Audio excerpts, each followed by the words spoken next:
আসসালামু আলাইকুম প্রিয় দর্শক, আশা করি সবাই ভালো আছেন। দেশে প্রবাসে যে যেখান থেকে এই মুহূর্তে আমাদের সাথে যুক্ত হচ্ছেন সবাইকে আবারও প্রীতি ও শুভেচ্ছা জানিয়ে শুরু করছি আজকের ভিডিও। দর্শক বন্ধুরা, আবারও চলে গেল এক গাড়ি ইট। এখানে আবারও দেখতে পাচ্ছেন 10,000 ইট চলে যাচ্ছে, এক ট্রাক। সব থেকে বড় যে গাড়িগুলা সেই গাড়ি এক গাড়ি ইট ছেল দেওয়া হলো। এখান থেকে ইট নিচ্ছে, আমাদের পাবনা ডিস্ট্রিক্ট থেকে ইট নিচ্ছে, সুদূর সিলেট থেকে এক ভাই এসেছে। আমরা সেই ভাইয়ের সাথে কথা বলবো। সেই ভাই কিন্তু ইতিপূর্বেও আমাদের এই ভাটা থেকে ইট নিছে। ইভেন ইট ভালো পেয়ে কিন্তু মানে প্রায়শই এসে থাকে আমাদের ভাটাতে। প্রত্যেক সপ্তাহে এক গাড়ি দুই গাড়ি নেয়। তো ভাইজানের সাথে আমরা কথা বলবো, সব মিলিয়ে আর কি আলোচনা থাকছে, আপনারা সাথে থাকুন। আসসালামু আলাইকুম ভাই। ওয়ালাইকুম সালাম। ভাইজানের পরিচয় একটু দিবেন। আমার পরিচয় হলো দেশের বাড়ি সিলেট সুনামগঞ্জ। আমার নাম হচ্ছে মোহাম্মদ কাজল আহমেদ। আচ্ছা, তো ভাইজান ইতিপূর্বেও তো আমাদের ভাটা থেকে তো ইট নিছেন, তাই না? হ্যাঁ, নিছি। তো আমাদের ইটগুলা কেমন পান? আলহামদুলিল্লাহ, ইটগুলা ভালো, সব দিক দিয়ে মিলে ভালো আছে। আচ্ছা, আমরা ইতিপূর্বে যে ভিডিওগুলো দিছি, আমাদের ভিডিওগুলো দেখেই তো মূলত আপনি সিলেট থেকে আসছিলেন। আপনাদের চ্যানেলের ভিডিও দেখে আমি পাবনা বারে আসছি।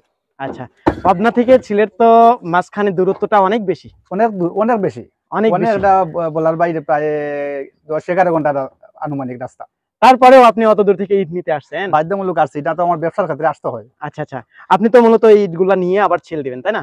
ইটগুলা নিয়ে আমাদের এই জায়গায় না স্টক করবো, স্টক কইরা তুরাই তুরা যেখানে যেখানে প্রয়োজন আমরা এখানে সেল দিব। আচ্ছা আচ্ছা, যাই হোক, ইটগুলো তো একদম পারফেক্ট সব দিক দিয়ে। হ্যাঁ, সব আপনি তো এসে মেপে টেপে সবকিছু দেখছেন, তাই না? সবকিছু দেখছে, দেখিয়া ইটগুলা সবকিছু মিলাইয়া ওকে ওকে আছে।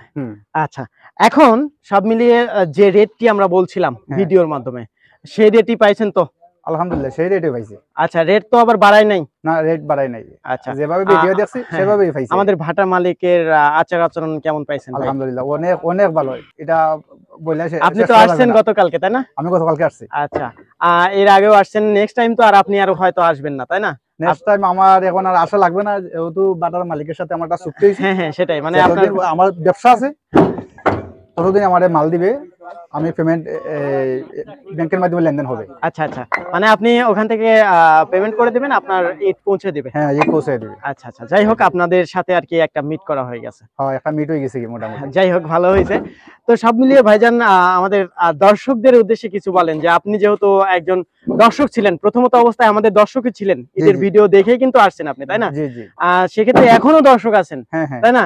তো আপনি মানে প্রিয় ভাইদের উদ্দেশ্যে কিছু বলেন, যে যাতে তারা এসে আমাদের এই ভাটা থেকে ইট নিতে পারে, এরকম। আমার প্রিয় ভাইদের উদ্দেশ্যে একটাই বলবো, যে যেখান থেকে আপনারা যে বাটা থেকে ইট কেনেন, এখানে যাচাই মাচাই করে একবার ফোনে সবকিছু আর হয় না। আপনি ব্যবসা করতে হইলে সরজমিনে আগে আসতে হবে। যে যে মাল করে করেন না, কিতা লাগে আমার, যেমন আমার ইটের প্রয়োজন, আমি ভিডিও দিকে কিন্তু শেষ করছি না। ভিডিও দিকে আমি ভিডিওর মাধ্যমে নাম্বার সংগ্রহ করছি। জি জি, আমি এই লোকেশন ট্যাগ করছি, ট্যাগ করার পরে আমি সিলেট থাকি, আমি পাবনা আসছি, আবার সরজমিনে বাটার ইট চেক করছে, সবকিছু মিলে ইট ভালো পাইছি। এরপরে বাটার মালিকের সাথে আমার চুক্তি হয়েছে, আমার ইট দিবা, আমি আর নেক্সট টাইমে আসবো না, টাকা ব্যাংকের মাধ্যমে আসবো।